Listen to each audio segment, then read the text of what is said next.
Sebelum menyaksikan video ini, pastikan bosku jangan lupa subscribe, karena subscribe itu gratis plus bonus tonton video terbaru setiap harinya. Jangan lupa ya. Kali ini tidak akan lolos. Haikal dipastikan akan susul HRS. Ketua Umum Cyber Indonesia, Habib Mu'annas Al-Aidid mengungkapkan sudah saatnya Haikal Hasan ditindak tegas karena sudah berulah beberapa kali menyebarkan berita bohong. Rencananya, Haikal Hasan akan dilaporkan ke kepolisian oleh tim Cyber Indonesia terkait cuitannya soal haji yang dibatalkan tahun ini. Habib Mu'annas Al-Aidid menilai Haikal Hasan sejauh ini sudah banyak ulah dan sering membuat gaduh publik dengan tweet-tweet dan narasinya. Sudah menumpuk laporan polisi Haikal Hasan, dari sebutan Habib kafir sampai mimpi bertemu Rasul. Semua masih diproses. Belum selesai barulah lagi menyebar berita bohong, kata Mu'annas dilansir dari terkini.id, jaringansuara.com pada Senin 7 Juni 2021. Habib Mu'annas Al-Aidid meminta agar Kepolisian Republik Indonesia menindak tegas Sekjen HRS Center. Sudah saatnya dia ditindak tegas. Saya diblok sisiin ke dia biar nggak semakin tersesat, ucapnya di akun Twitter pribadi Mu'annas Al-Aidid. Tweet Haikal Hasan berkaitan dugaan penyebaran hoak dan sara soal ibadah haji yang merupakan rukun Islam kelima ini jauh lebih berbahaya dibandingkan Ratna Sarumpait yang hanya urusan pilpres. Kalau soal minta maaf, Ahok juga gitu, tapi beda Haikal. Sudah banyak laporan, jangan sampai dia merasa kebal hukum. Dia pun mengungkapkan, Cyber Indonesia hari ini akan melaporkan Haikal ke polisi. Kemarin Cyber Indonesia putuskan akan resmi laporkan Haikal Hasan karena ini delik umum. Entah sudah beberapa laporan terhadapnya dibuatnya. Kali ini soal dugaan penyebaran berita bohong dan sara tweet haji yang berakibat kegaduhan di tengah masyarakat.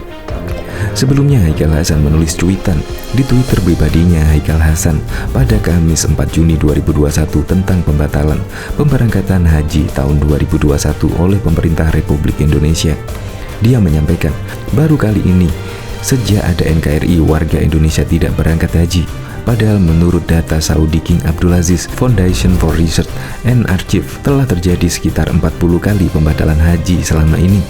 Selain itu, Haikal juga menuding pembatalan pemberangkatan jemaah haji tahun 2021 ini karena ada kedekatan antara Indonesia dengan Republik Rakyat Cina hingga kesaliman terhadap HRS. DPR memastikan pengelolaan dana haji aman dan tidak digunakan untuk pembangunan infrastruktur. Pernyataan DPR sekaligus menepis isu di media sosial yang menyebutkan dana haji digunakan untuk proyek pemerintah. Yang perlu kami sampaikan, tidak benar sama sekali kalau uang haji itu dipergunakan untuk hal-hal yang di luar kepentingan ibadah haji, kata Wakil Ketua Komisi 8 DPR RI dari fraksi Golkar, S. Hasan, dalam keterangan pers yang diterima Jakarta Senin 7 Juni 2021. S menjelaskan, dana haji itu sepenuhnya dikelola Badan Pengelola Keuangan Haji BPKH yang diawasi oleh Komisi 8 DPR.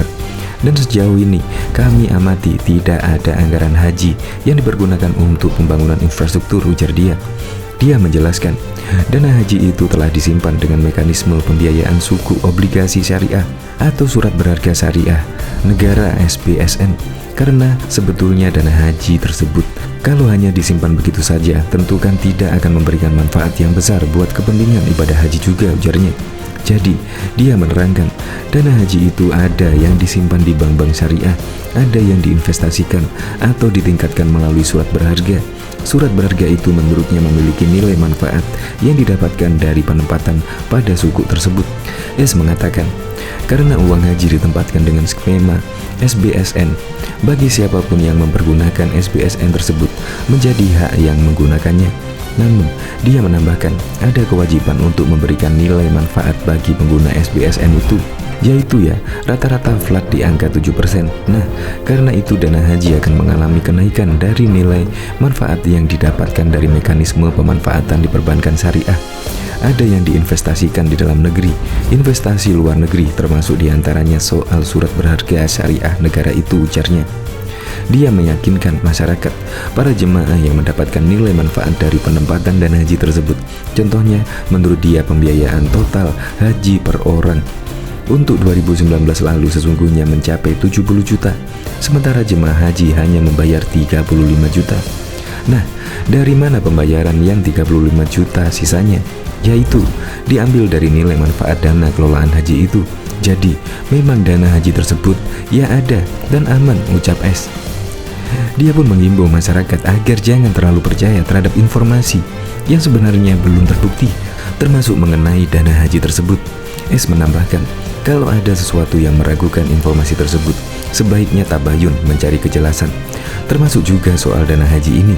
Kalau misalnya masyarakat menarik dana haji, itu diperbolehkan, tapi tentu nanti ada konsekuensi.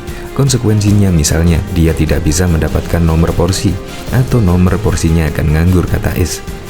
Hal senajar juga dikatakan oleh komisi dari fraksi Golkar, Endan Maria Astuti, yang mengatakan dana haji tidak digunakan oleh pemerintah, sebab jika akan digunakan, BPKH pasti akan menyampaikannya kepada anggota DPR. Endang pun mengimbau masyarakat untuk tidak mudah terprovokasi dengan hoax terkait dana haji tersebut. Insya Allah Komisi 8 DPR akan memastikan dana haji dikelola dengan aman sesuai dengan syariah Islam, ujarnya. Wakil Ketua Komisi 8 DPR dari fraksi Partai Kebangkitan Bangsa PKB Marwan Dasopang menjelaskan dana haji yang bersumber dari setoran pendaftaran haji sesuai amanat Undang-Undang Nomor 34 Tahun 2014 dikelola oleh BPKH. Setoran 25 juta itu dikelola oleh BPKH selama masa daftar tunggu.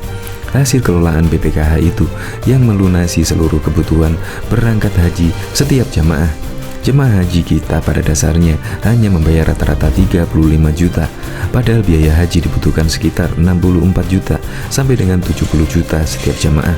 Untuk mencukupi itulah, BPKH diamanatkan mengelola uang haji agar tertutupi kekurangannya, ucapnya. Menurut Marwan, dapat dipastikan bahwa yang mengelola uang haji adalah BPKH. DPR selalu mengawasi dan meminta perkembangan kelolaan di BPKH agar uang haji dapat dipantau dalam prosedur yang baik dan menghasilkan. Mengenai isu di media sosial yang menyebut dana haji digunakan untuk proyek pemerintah, Marwan menilai isu itu sengaja dibuat pihak tak bertanggung jawab agar masyarakat resah. Karena selama ini uang haji tidak ada masalah, kenapa sekarang gencar beritanya, ujarnya.